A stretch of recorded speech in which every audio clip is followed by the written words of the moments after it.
Hi friends, welcome to my channel. ఈరోజు మనం ఈ వీడియోలో డిఎస్సి సైకాలజీలో భాగంగా తరచూ ప్రశ్నలు అడిగే అవకాశం ఉన్నటువంటి టాపిక్ అయిన కార్ల్ రోజర్స్ ఆత్మభావన సిద్ధాంతం గురించి తెలుసుకుందాం. వ్యక్తి యొక్క మూర్తిమత్వాన్ని వివరించడంలో ప్రవర్తనావాదం, మనోవిశ్లేషణవాదాలకు వ్యతిరేకంగా ఆవిర్భవించిన వాదమే మానవతావాదం.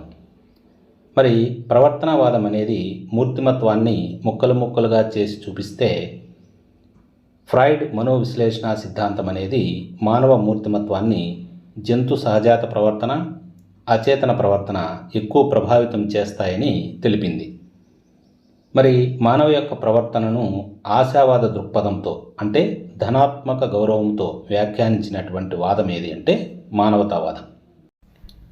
మానవత అనే పదం లాటిన్ పదమైన హోమో నుండి ఉద్భవించింది. మానవతావాద తత్వంలో మానవుడు కేంద్ర స్థానంలో ఉంటాడు. అమెరికాకు చెందినటువంటి కార్ల్ రోజర్స్ ఈ ఆత్మ కేంద్రీకృత సిద్ధాంతాన్ని ప్రతిపాదించారు. సిగ్మండ్ ఫ్రాయిడ్ లాగానే ఈయన సిద్ధాంతాలు కూడా క్లయింట్స్తో నిరంతరం జరిపినటువంటి అంతశ్చర్యల వల్ల వెలువడిందే ఈ సిద్ధాంతం. ఎగ్జామ్స్లో కార్ల్ రోజర్స్ ఆత్మ వికాస సిద్ధాంతం ఎలా వెలువడింది అని అడిగితే, క్లయింట్స్తో నిరంతరం జరిపినటువంటి అంతశ్చర్యలు, వీటినే ఇంటరాక్షన్స్ అని అంటాం, వీటి వల్ల ఉద్భవించింది అనే అంశాన్ని గుర్తుంచుకోవాలి. మరి కార్ల్ రోజర్స్తో పాటుగా అబ్రహాం మాస్లో, రాల్ఫ్ లింటర్ అనేటువంటి మనోవైజ్ఞానికవేత్తలు ప్రముఖ మానవతావాదులు. మానవతావాదం అనేది వ్యక్తి యొక్క అవసరాలకు, సామర్థ్యాలకు ఎక్కువగా ప్రాధాన్యతను ఇస్తుంది. మరి ఇక్కడ కార్ల్ రోజర్స్ వ్యక్తి సామర్థ్యాలకు ప్రాధాన్యం ఇస్తే, అబ్రహాం మాస్లో వ్యక్తి యొక్క అవసరాలకు ప్రాధాన్యము ఇచ్చారు. కార్ల్ రోజర్స్ను సైకోథెరపీ మూలపురుషుడుగా చెప్తాం. కార్ల్ రోజర్స్ ఆత్మ లేదా స్వీయ కేంద్రీకృత సిద్ధాంతంలో ప్రముఖంగా చెప్పుకోదగినవి ఏమిటి అంటే, ఆత్మ, ఆత్మభావన, ఆత్మ కేంద్రీకృత సిద్ధాంతం, దృగ్విషయ క్షేత్ర ఉపగమం, అనిర్దేశిత లేదా చికిత్సార్థి కేంద్రీకృత మంత్రణం. మరి కార్ల్ రోజర్స్ రచించినటువంటి ప్రముఖ గ్రంథాలను మనం ఇక్కడ నేర్చుకోవాలి. అవేమిటంటే client centred theory, on becoming a person, a way of being, freedom to learn ఇన్ 80s, కౌన్సిలింగ్ అండ్ సైకోథెరపీ. ఈ గ్రంథాలను కూడా మనము బాగా గుర్తుంచుకోవాలి. వీటిపైన కూడా తరచూ ప్రశ్నలు వస్తున్నాయి. ఇప్పుడు మనం కార్ల్ రోజర్స్ సిద్ధాంతంలోని ప్రధాన భావనలను తెలుసుకుందాం. అవేమిటంటే అనుభవ రంగం, దీన్నే ఎక్స్పీరియన్స్ ఫీల్డ్ అని అంటాం. నెక్స్ట్ స్వీయ అహం ఆశయం, దీన్నే సెల్ఫ్ ఈగో ఐడియల్ అని అంటాం. నెక్స్ట్ వాస్తవ అహం, దీన్నే రియల్ ఈగో అని అంటాం. నెక్స్ట్ పొంతన, దీన్నే కాంగ్రూయన్స్ అని అంటాం. పొంతన లేకపోవడం, దీనినే ఇన్కాంగ్రూయన్సీ అని అంటాం. చివరిది ఆత్మ సాక్షాత్కారం, దీన్నే సెల్ఫ్ యాక్చువలైజేషన్ అని అంటాం. ఇప్పుడు మనం సిద్ధాంతం గురించి డీటెయిల్గా తెలుసుకుందాం. మొదట ఆత్మ అంటే ఏమిటో చూద్దాం. దీన్నే ది సెల్ఫ్ అని అంటాం. రోజర్స్ మూర్తిమత్వ నిర్మాణ సిద్ధాంతం ఒకే పదం చుట్టూ పరిభ్రమిస్తుంది, అదే ఆత్మ. దీన్నే సెల్ఫ్ అంటాం. ఆత్మ అంటే తెలుగులో ఎన్నో అర్థాలున్నా ప్రస్తుతం దాన్ని సెల్ఫ్గానే గ్రహిస్తున్నారు. దీనినే ఈరోజు ఆత్మభావన, సెల్ఫ్ కాన్సెప్ట్గా విరివిగా వ్యవహరిస్తున్నారు. మరి ఆత్మభావన అంటే ఏమిటంటే, ఒక వ్యక్తి తన సొంత స్వభావాన్ని, ఉత్కృష్టమైనటువంటి లక్షణాన్ని, ప్రత్యేకమైన ప్రవర్తనను గురించి ఉండేటువంటి నమ్మకాల సమూహాన్నే ఆత్మభావన అని అంటాం. అంటే ఏమిటంటే, ఒక వ్యక్తి తన గురించి తాను చేసుకునే ఆలోచనల సారాంశమే ఆత్మభావన. ఉదాహరణకి, నేను ఎవరిని, ఎలా ఉన్నాను, ఏమి చేయగలను, నేను తెలివైన వాడిని, నాకు ధైర్యం ఎక్కువ, నేను ఆలోచనాపరుడిని, నేను మూర్ఖుడిని మొదలైన భావనలన్నీ ఆత్మభావనలే.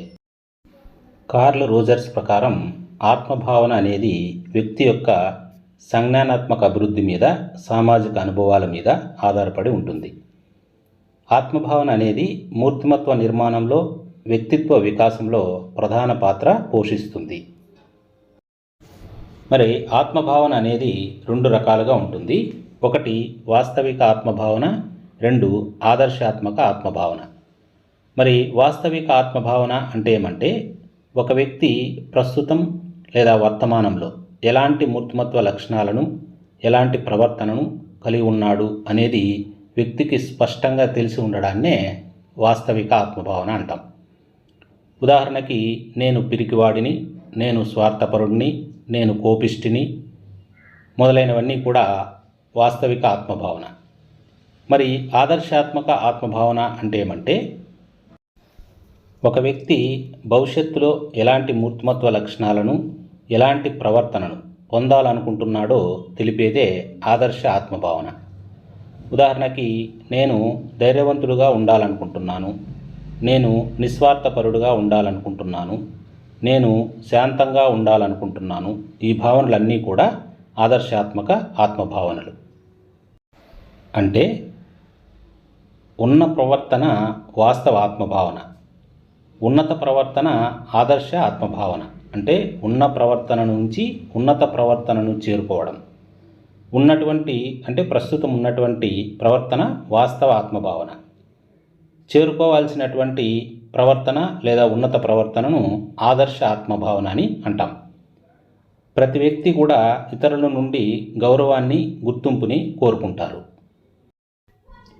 ఈ కారణంతో సమాజంలో గొప్ప వ్యక్తుల మూర్తిమత్వాన్ని ఆదర్శంగా తీసుకొని తన ఆదర్శ ఆత్మభావనను పెంపొందించుకునేందుకు ప్రయత్నం చేస్తారు.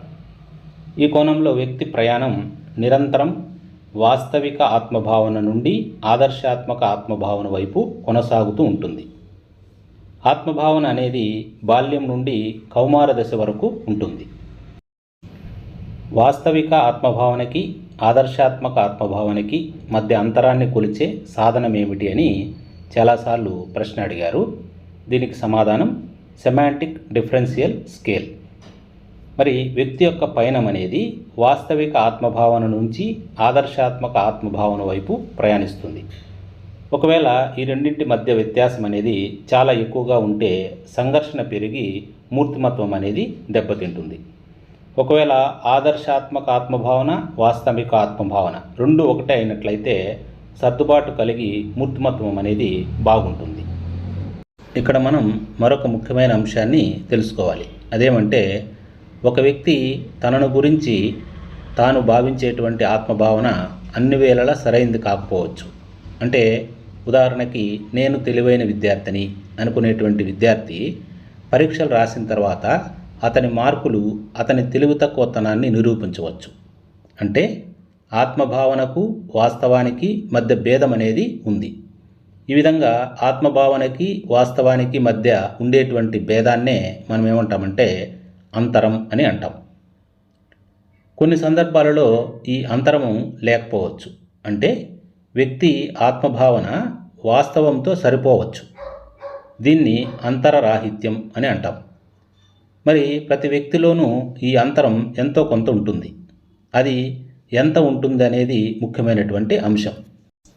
ఒకవేళ ఈ అంతరం పెరిగితే అది వ్యక్తి యొక్క మానసిక స్వాస్థ్యం లేదా మానసిక ఆరోగ్యం లేదా మూర్తిమత్వం అనేది దెబ్బతీసేటట్లు చేస్తుందని కార్ల్ రోజర్స్ యొక్క అభిప్రాయం.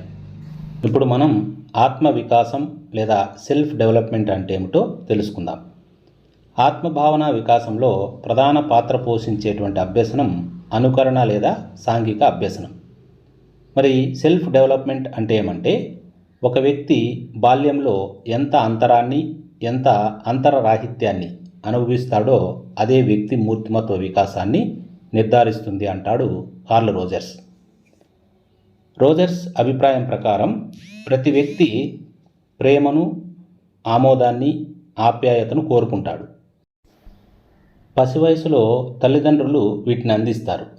ఇలాంటి ప్రేమానురాగాలను చాలామంది తల్లిదండ్రులు ఎలాంటి షరతులు లేకుండా సహజంగానే అందిస్తే, మరికొంతమంది వీటిని కొన్ని షరతులకు లోబడి అందిస్తారు. ఇటువంటి సందర్భాలలో పిల్లలు తమ ఆత్మభావన కంటే తల్లిదండ్రుల ఆమోదానికి పెద్ద పీట వేస్తారు. మరి ఎలాంటి షరతులు విధించనటువంటి ప్రేమను పొందినటువంటి పిల్లలు తమ ఆత్మభావనను ఏమాత్రం అడ్డంకులు లేకుండా వికసింపజేసుకుంటారు అని అంటాడు కార్ల్ రోజర్స్. మరి షరతులు లేని ప్రేమాభిమానాల వల్ల పిల్లలు వాస్తవిక ఆత్మభావనల మధ్య అంతరరాహిత్యాన్ని, అలాగే షరతులు ఉన్నటువంటి ప్రేమ వల్ల అంతరాన్ని పెంచుకుంటారని కార్ల్ రోజర్స్ అభిప్రాయం. ఇతరుల ప్రేమాభిమానాలు కొన్ని నిబంధనలకు లోబడి వర్తిస్తాయని భావించేటువంటి పిల్లలు క్రమేపీ తమ అనుభవాలను కప్పిపుచ్చుకోవడం వల్ల ఆత్మభావనను కోల్పోతారు. మరి వ్యక్తి యొక్క ఆత్మభావన అనేది బాల్యం నుంచి కౌమార దశ వరకు వికసిస్తుంది. మరి వ్యక్తిలో ఆత్మభావన క్రమేపీ నిలకడగా ఎదగడం వల్ల వారి వికాసం అనేది సౌకర్యవంతంగా ఉంటుంది.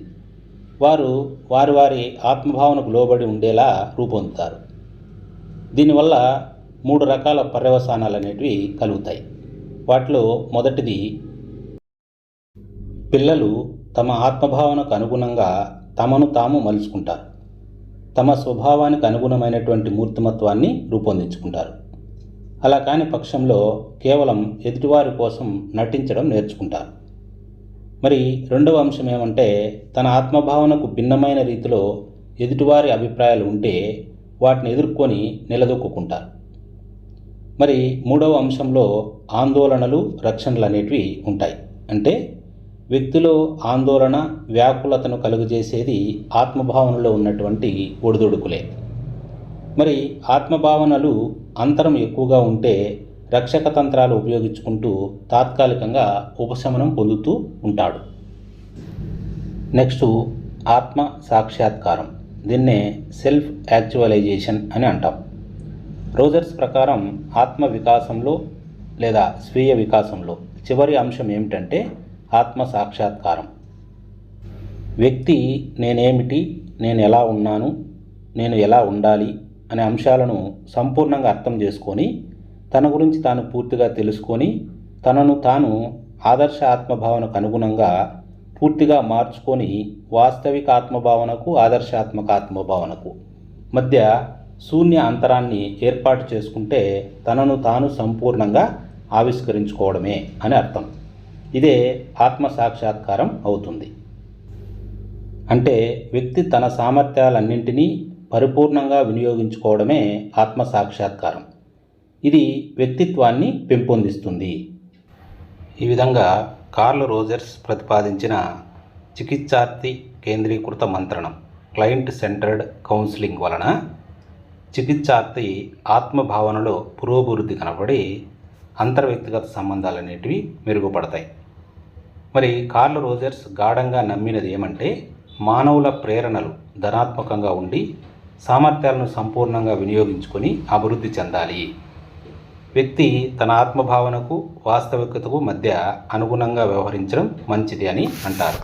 ఈ టాపిక్కు సంబంధించిన ప్రాక్టీస్ బిట్లను నెక్స్ట్ వీడియోలో అప్లోడ్ చేయడం జరుగుతుంది. Thanks for watching.